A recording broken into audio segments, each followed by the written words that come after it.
There. So you need to reply as soon as you see it pop up, Rick. Oh, here we go. There we are. Yay! It took a while. How are you? Well, I'm hot, and I don't want to turn the air conditioner on in the gallery because it makes so much noise. And I was saying that I had gone to Aberdeen to meet Lee Gibson. She had finished a commission for me and had a couple other very wet paintings. So I did that. And I closed them all up in the van, and hopefully they're going to dry while we're talking. So that's my goal. So anyway. I'm sure they will. It's going to be like 90 degrees today. Oh, my gosh, it's so hot. It really is. So what's going on? Well, we've been trying to suffer through social distancing, and as an extrovert, it's been difficult for me. And last night, my husband hammered down the law on me and said I need to behave myself a little bit better. So I'm trying to do that. I read that. Yeah, and so anyway, I just need to keep my mouth shut when I see people, and I'm keeping my distance. It's just that, you know, I'm trying to stay busy, and it's been a little tough. So we shall. Well, you just do distant air hugs. Yeah, that's exactly it. It's just not even, there's no touching. There's not even a fist bump. It's just like, you know, just like when people are joining our feed today, they're doing a wave, and that's about as close as we can get. Right. So well, I'm sitting in my studio. I'm in my chair. As you can see, I'm comfortable. This is where I'm comfortable. Good. In my space. And, you know, Mary being retired from teaching and my being home from teaching, you know, this is nothing new for us. Well, I'm glad So that you're good. Yeah, so we need to learn from you. Okay. Well, why don't you get started and just tell us, let's start with a tour of your studio. That way we can kind of do that, moving around, and then we'll get the questions that I've been asking everyone. So I'll flip the screen, okay? Perfect. There you are. Okay. If we're coming into my space upstairs, you see the painting on the easel? I had been working on that this morning. We take a right when we come in. Here is my printer, my nice Epson printer. And if you're familiar with a Keaton cutter, cutting mats, that Keaton cutter is about 40, 50 years old. And it still works. Oh, doesn't it? It really does.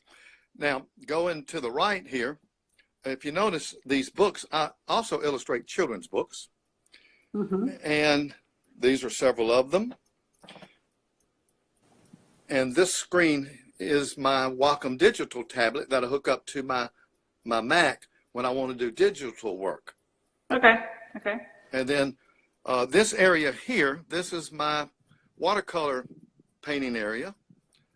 And if you look around, of course, I've got my water and got some paintings leaning against the wall. This storage here has all of my paper, all of my drawing tablets and all, and that's a neat place to keep them. Now I'm back to the easel.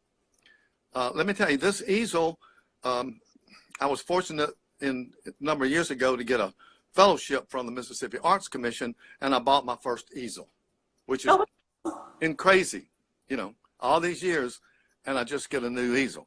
And I have another easel in the back as my traveling easel. My paint, all here. And if you look, you see this, what looks like a trash bin. That is not trash. That is magical stuff.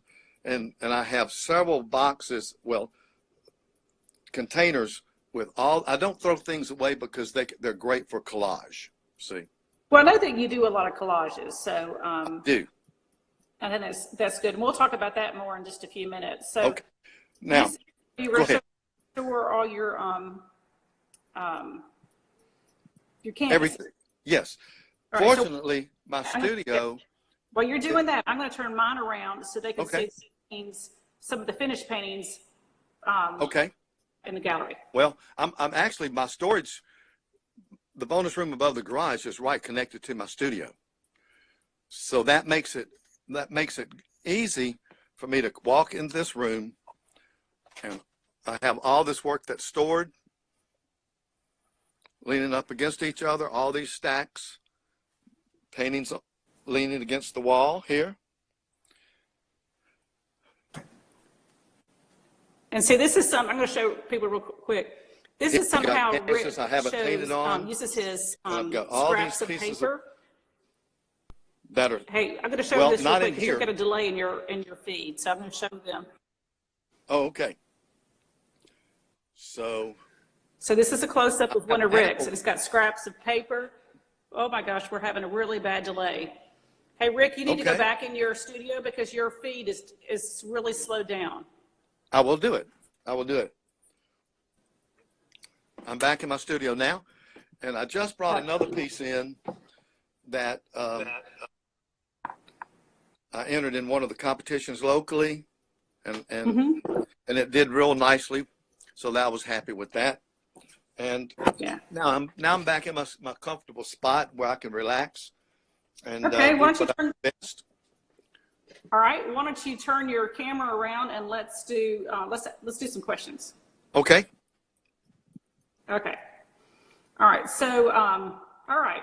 So my first question that I've been asking everybody is, how did you become an artist? Tell us like your personal story. Like, did you study art, or was this a hobby that it grew into a career? Tell us about, briefly. Well, growing up, I had a brother who was about 2.5 years older than me. He was artistic. And unfortunately, he passed away at age 12. And I was like 8.5 or 9. And as siblings do, they always like to follow their older brothers and sisters. And of course, one of the pieces of work that he did when he was younger is a huge eagle with crayons on a box, a refrigerator box. Mm-hmm. And so I still have that. So I guess if you want to say an inspiration, I grew up following my older brother doing his artwork, and it was sort of instilled in me at that time. So I've always drawn, but I was a music major growing up. I started playing the trumpet in the 4th grade, went through 2 years of junior college playing the trumpet, but I'd always drawn and always doodled, and that was just something I always did and didn't have any formal instruction. I just had one semester in the 9th grade of art, because if you're in the band, you can't really, your time is dedicated to the band program. Mm-hmm. And when I was at the junior college, Mississippi Delta Community College, I decided to change my major. I thought, well, what do I want to do when I graduate? And then, of course, I got my undergraduate degree from Delta State and a Master's of Art Education at Delta State, and taught art for 25 years in Mississippi public schools.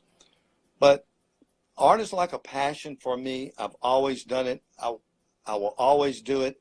It's something that when someone says, what motivates you to paint? I don't understand that word, because I'm always whatever motivation means. Right. Never, and they say, well, what inspires you? I don't like that word either, because I don't need something to inspire me to create. It's like, oh, I got to get up there and do some artwork. That, fortunately, I've never had that problem. That's good. That's good. That's good. All right. So let's talk about your primary medium that, I know what you do, because obviously you see the paintings over my shoulder. These here are acrylic and mixed media. So tell us about, and it's kind of twofold, your primary medium, and then your favorite imagery and your subject matter that you typically will paint. Okay. Well, my favorite medium is whatever I'm working with at the time. And that's true. I do fine pencil drawings that may take up to 300 hours. And that's not smearing. That's just totally patiently drawing. When I'm working on pencil drawings, whether it's contemporary pencil drawings or whether it's pen and ink drawings, or whether it's realism, photorealism in with pencil, that's what I do. Mm-hmm. When I'm working in acrylic water-based paint, if it's an abstract or contemporary piece of work, that's what I do. Uh-oh. I lost you. I know. What happened to me? I don't know. You just went out of focus. There you are. Sorry. So To answer your question, I wouldn't, and of course, I've just started doing more watercolor painting because I've been entering national shows and sort of had a good stroke of luck with that. And I found that when I work with 300-pound paper, it works a certain way, and I love it. When I work with 140-pound paper, good paper, really good quality paper. I'm gonna turn this around because I wanted them to see some of the drawings. Okay. So sorry I'm so close, but let me get turned around. And because I want to show you this in particular, I brought it down a little lower so I could see it and you could describe it, because for me, this is one thing that makes you really interesting as an artist, is that if I pull out on this one, you see the whole canvas, and it's very abstract at the bottom. And then as you get in closer, the detail and the tightness of your drawings, and that barn or gin or whatever, I know we weren't sure exactly what it was, it is on a separate, I can't remember on this one if it's a separate canvas. Let me feel it. No, that's painted on the canvas, but sometimes you'll have these additional pieces of canvas strips and mixed media pieces. And I just love that you take something that's so abstract at the bottom, and as you move up the canvas, it becomes very detailed and you're drawing very tight. And I think people just, it's very intriguing for people to see your pieces because you lend a very different variety of styles on one painting. Did I explain that correctly? Or you can correct me, I don't mind. No. That's I sometimes will refer to these pieces as contemporary realism, where I have abstract contemporary work, but So you can see this. Let's see if I can get my hand in there. See how my finger catches it. Paper supplied, yes. Yeah. Now that particular piece, if you notice, in the Mississippi Delta where I grew up, you can take the viewer farther into the piece by contrasting these horizontal lines, and they're planes, just like the lights against the dark, against the light, against the dark. And as it goes way back in the background, the landscape, the trees sort of fade or become softer. That takes the viewer's eyes totally into the piece, and right there with the cotton field, with the cloud rows, it pulls your eye. Even with a short space there, the angles will take the viewer's eye totally into the painting. So it's really interesting because, like, since I'm here in person and I can see it, obviously a little better than everyone else can, the depth of those rows on the canvas is only like 2 or 3 inches. Yes. But when you're standing like this, it looks like they go 100 yards. And that's what I love about your Delta landscapes. They're so interesting. It just really, and the ability for you to see those birds, I mean, they're not just dots. I want people to see they are true. I don't know if it'll show. You can see their wings. It's so tiny and minute. It's really cool.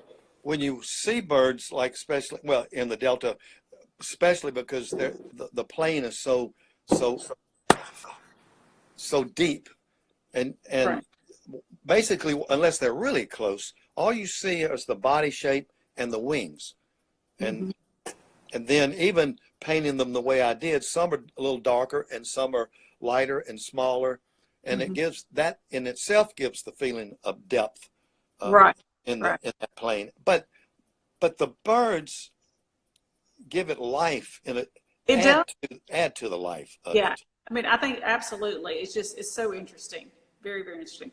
Okay, so let me ask another question. Now, you are a little older than the couple of the artists I've talked to. Well, everybody's had a really interesting, different kind of ages and such. Right. So my next question is, what's it like trying to paint with family distractions? Of course, y'all are empty nesters, but you still have a wife at home that. Well, my studio, I call it flexible hours because I'm not a hit the clock well, I've got to go and work, you know. That's what I like about my studio, being in my house, having my storage space, having, although it's a small bedroom, it's like I tell students when I do workshops and meet students in elementary schools, even after I retire from teaching. I encourage these students because I say it's not the space in which you create, which you paint or draw or even write, because I do a number of young author celebrations. Mm-hmm. But it's what you create in that space. But I also tell them that too, because, you know, we all wish we had the best studio, the best supplies, but reality is we don't, and we use what we have. Yeah, exactly. I mean, the thing is that, you know, we talked about that the other day of, you know, it's more about what you're creating.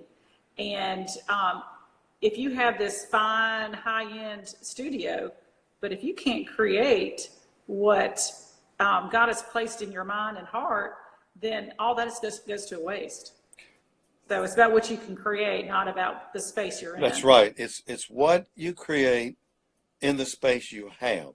And if it were so pristine, I like it messy. I mean, I like it to be a working studio. Mm-hmm. And of course, at times I have to go back and put things together and tidy up some, but it's a living studio. I mean, I'm fortunate to have this space. Now, if we ever sell this house, this room will have to be totally redone. And that's okay. That's okay. So, well, let me see. The next question I have is, and this is kind of a twofold question as well. Why do you paint, and why, you know, why not another career? Even though you did have another career before you were at home full time as an artist, they were really overlapping. Why do I paint? I paint because I can't not paint. Mm-hmm. You know, I just have to do it. It's there. It's in me. Mm-hmm. I'm fortunate because it just brings joy and satisfaction to be able to create. I'm lucky. Yeah. You know, it's funny, when I first opened the gallery 10 years ago, and I was a business major. I took a few electives in the art department. I was not an artist. But I love to be around art. But so you know, I learned about the artist when I was in the art department and met a lot of great people. And then once I opened the gallery, I realized it's like when you're a full-time artist, or even if you're a part-time artist, it's like a necessity for you. You don't have an option. You have to get it out there on the canvas, and whether you're painting it or drawing it or sculpting it, it is something that's in you. You got to get it out. Got to do it. And sometimes I'll look back at some things that I've done, and I'll go, how did I do that? You know, even, and because experience, I've found, experience that I have, I mean, I'm 72 years old. I don't feel whatever that's supposed to be, but there are things that I have learned and discovered my entire professional career, and I don't have to think about the design openly. It's there, and these decisions to do this or that are based on experiences and the years that I have spent doing what I do. Right. And then it's good sometimes when I teach workshops, because at that time is when I have to explain to the people in the workshop why I do what I do, mm-hmm. so that they can sort of learn. Right. So it's good. I could not do what I do. Yeah. Well, my last question for you, and I try to have, I'm asking everyone similar questions, you know, every day, but I try to have one that's specific towards you as an artist. Mm-hmm. And that is, I know that you grew up in the Delta. Yes. And it's so obvious the influence it's had on you, and it's translated on the canvas. And tell us a little bit more about, you know, why do you select the Delta landscapes and Mississippi landscapes more than you would? I know in some of your watercolors you do figures and that kind of thing, and they're beautiful. Right. Majority of the time you're doing landscapes. And that delta, that like this one behind me, that's like my favorite. That's like one of my Right. favorite gallery right now. And of course that one too, because I love old barns. But just how those crop rows look and the birds and I mean, it's just you translate that depth that people can really relate to. So tell me, you know, what do you think it is? It's like got in you, you can't get it, you know. Well, growing up in the Mississippi Delta, there's just something about the Mississippi Delta. With the flatness, and you can see beautiful sunrises and sunsets there. It's something that you grow up with that sticks with you. And when my wife and I, Mary and I, go up back into the Delta, we just have a feeling of being back home, so to speak. It's what we're used to. Now you grew up in Tupelo, did you? Yes. See, so Tupelo has a certain same feel to you. It's Right. a little bit more rolling in places. I'm most drawn to the hills and the mountains, and people know me. If they follow me on Instagram, they know I'm headed to the mountains whenever I can. Right. I like taller mountains. Now saying that, with the travels that Mary and I have been fortunate to do in the last 2 or 3, 4 years, I do a lot of research and I record things. I really don't create my work on site. I'm comfortable in my studio, but I take references and I pay attention to the areas, whether it's in Italy or Germany or wherever it is. And I do hundreds and hundreds of images to refresh my memory. And I don't copy more or less those images, but they're used as reference. So I can transfer my artistic ability to get the feeling of those places we've traveled to.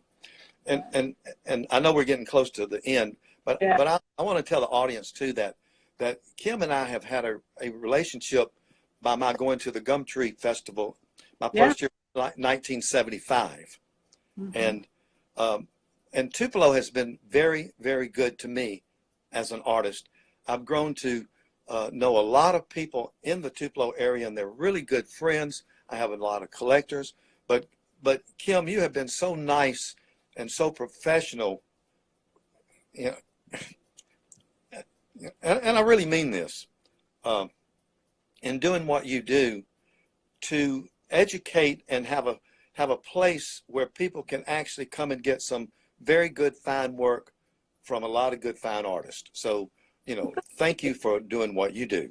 Well, I love doing it. I really do. And I've met so many great artists like you. And like you said, I met you before I opened the gallery. So it's kind of interesting. I know that art festivals right now are in limbo. They're not happening. No, they're not happening. They're either being postponed or they're just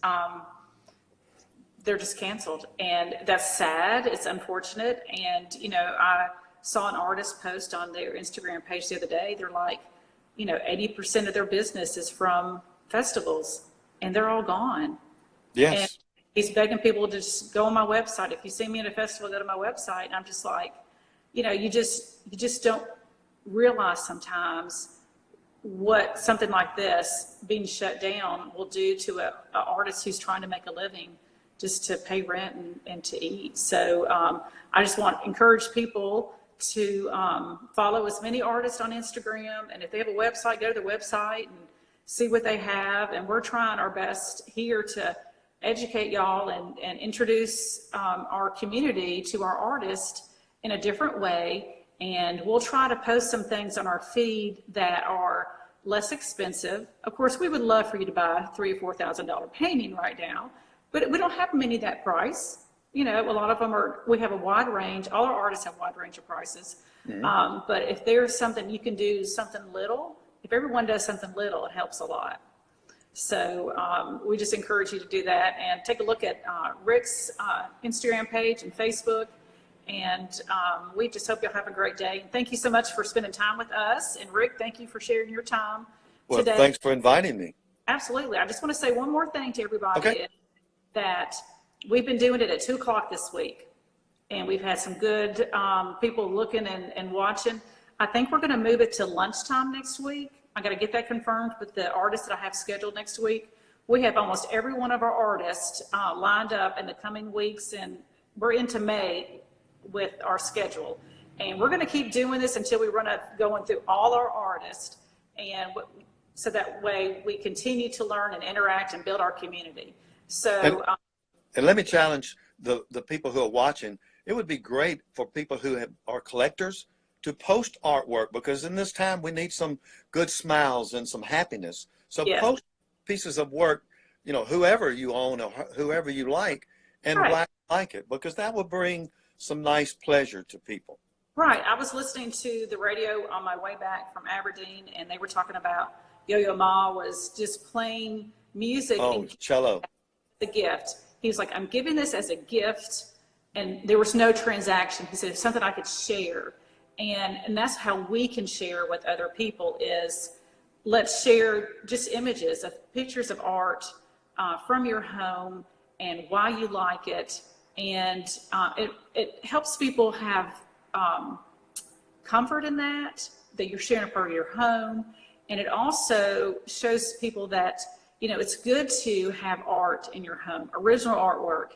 It builds your home and it gives it a nice nest, especially now, you know. So hopefully people will share their pictures, post Karen Gallery and post Rick. So Rick, because he's the one that's challenged us. So tag Rick, tag the Karen Gallery, so we can see your pictures of your art in your home. And I don't care where the art's from. We just want to see it, because that's just, it thrills our soul. We got to have something good to look at instead of all these data that they've been showing on the news. Yep. All right, y'all. That just drive you crazy. Yeah, it will. So I finally figured out how to save. After we've been trying to get live today, I figured it all out. So I'm going to save this. It'll be live. It'll be on our Insta stories for 24 hours. And then we'll post it to YouTube on our YouTube channel. So if you don't follow us on YouTube, you can look at our other interviews on YouTube as well, because it's more than 15 minutes. Sorry. But anyway, y'all have a great day. Rick, thank you so much. And thank you. Monday, because I'm not doing this tomorrow. I'm going to rest because this is kind of tiring. Y'all have a great one. Love y'all. Bye-bye. Bye.